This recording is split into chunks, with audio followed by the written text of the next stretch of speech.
जय भीम साथियों। भगवान बुद्ध ने क्यों कहा ईश्वर नहीं है? इस सवाल पर गौतम बुद्ध के जवाब।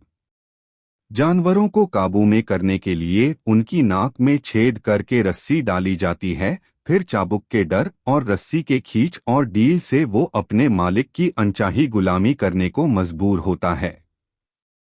इसी तरह इंसान को गुलाम बनाने के लिए जो रस्सी है उसे धर्म कहते हैं, जिसमें डाली जाएगी उस छेद को आस्था कहते हैं, और जिस चाबुक से हांका जाएगा उसे ईश्वर कहते हैं। ऐसे गुलाम इंसान जानवरों से भी बदतर हैं, क्योंकि जानवर अपनी नात से नफरत करता है और उसे छुड़ाने की कोशिश ताउम्र जारी रखता है, पर गुलाम इंसान तो अपनी नात से प्यार करता है। जो भी इसको छुड़ाने आता है ये उसी को मारता है। इसीलिए कोई भी शशक आस्था नामक छेद को ठीक करने की कोशिश नहीं करता। जो करते हैं उनकी सत्ता चली जाती है। इस बात पर और संसार के चलन पर ध्यान देंगे तो आप भी समझ सकते हो कि ऐसे गुलामों को आजाद नहीं करवाया जा सकता जो अपनी नात से प्रेम करे। समय बुद्धा। बुद्ध एक गांव में गए हैं और एक आदमी ने पूछा, ईश्वर है?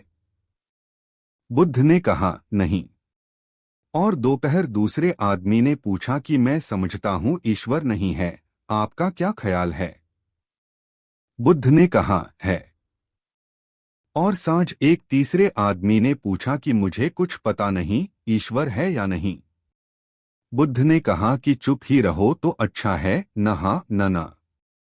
जो साथ में था भिक्षु वह बहुत घबरा गया। उसने तीनों उत्तर सुन लिए।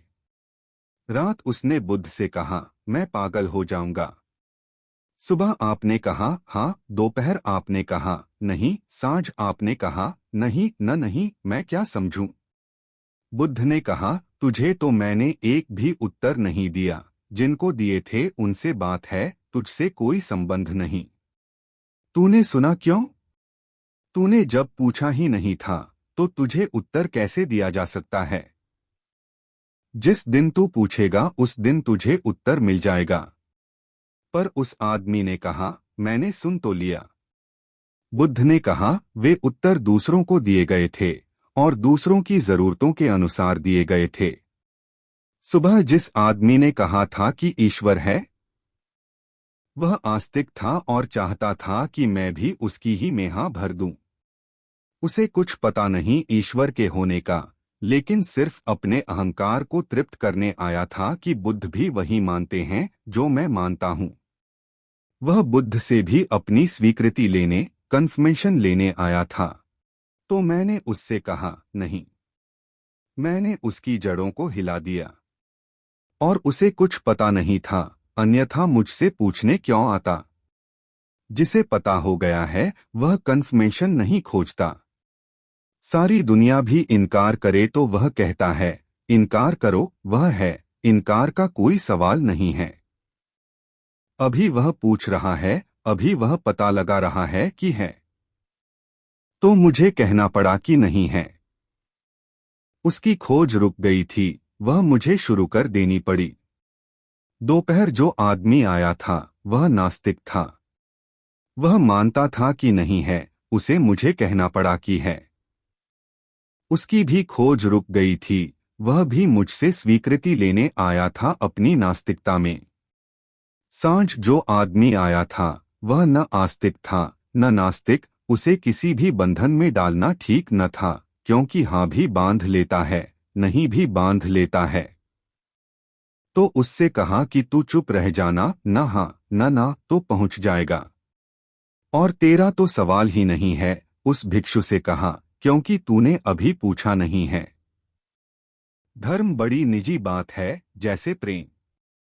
और प्रेम में अगर कोई अपनी प्रेयसी को कुछ कहता है तो वह बाजार में चिल्लाने की बात नहीं है, वह नितांत वैयक्तिक है, और बाजार में कहते ही अर्थ उसका बेकार हो जाएगा। ठीक धर्म के संबंध में कहे गए सत्य भी इतने ही पर्सनल, एक व्यक्ति के द्वारा दूसरे व्यक्ति से कहे गए हैं, हवा में फेंके गए नहीं हैं। इसलिए विवेकानंद बन जाएं तो जरूर पूछने आ जाना। लेकिन विवेकानंद पूछने नहीं आते कि पूछें या न पूछें।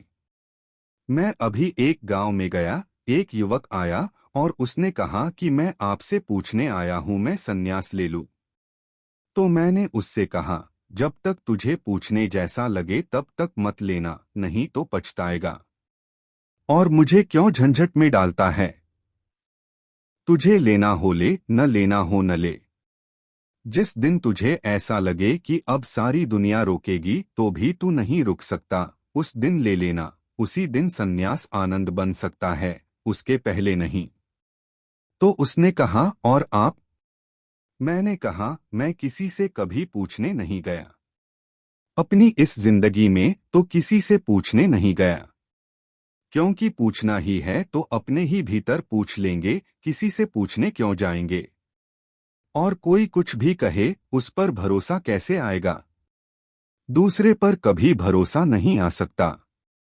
लाख उपाय करें, दूसरे पर भरोसा नहीं आ सकता।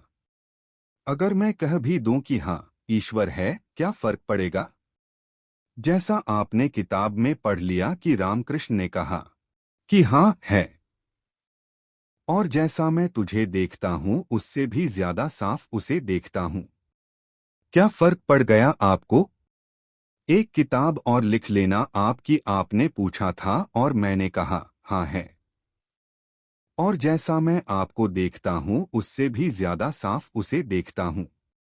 क्या फर्क पड़ेगा? एक किताब, दो किताब, 1000 किताब में लिखा हो कि है, बेकार है, जब तक कि भीतर से न उठे कि है, तब तक कोई उत्तर दूसरे का काम नहीं दे सकता। ईश्वर के संबंध में उधारी न चलेगी, और सब संबंध में उधारी चल सकती है, ईश्वर के संबंध में उधारी नहीं चल सकती। इसलिए मुझसे क्यों पूछते हैं? और मेरे हाँ और न का क्या मूल्य? अपने से ही पूछें। और अगर कोई उत्तर न आए तो समझ लें कि यही भाग्य है कि कोई उत्तर नहीं, फिर चुप होकर प्रतीक्षा करें, उसके साथ ही जिएं, अनुत्तर के साथ जिएं। किसी दिन आ जाएगा, किसी दिन उतर आएगा। और अगर पूछना ही आ जाए, ठीक पूछना आ जाए, राइट क्वेश्चनिंग आ जाए, तो सब उत्तर हमारे भीतर हैं।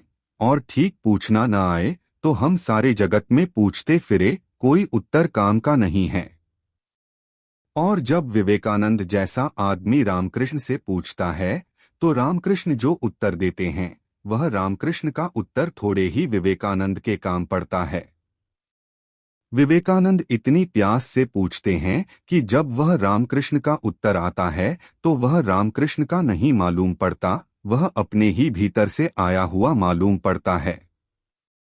इसीलिए काम पड़ता है, नहीं तो काम नहीं पड़ सकता। जब हम बहुत गहरे में किसी से पूछते हैं, इतने गहरे में कि हमारा पूरा प्राण लग जाए दांव पर, तो जो उत्तर आता है फिर वह हमारा अपना ही हो जाता है, वह दूसरे का नहीं होता। दूसरा फिर सिर्फ एक दर्पण हो जाता है। अगर रामकृष्ण ने यह कहा कि हाँ है, तो यह उत्तर रामकृष्ण का नहीं है।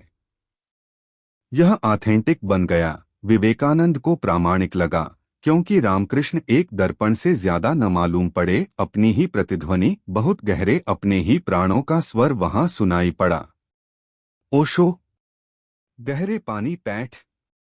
दोस्तों, बस आज के लिए इतना ही। अगर आप चाहते हैं इसी तरह वीडियो लाता रहूं तो चैनल को सब्सक्राइब कर ले। तब तक के लिए जय भीम, जय संविधान।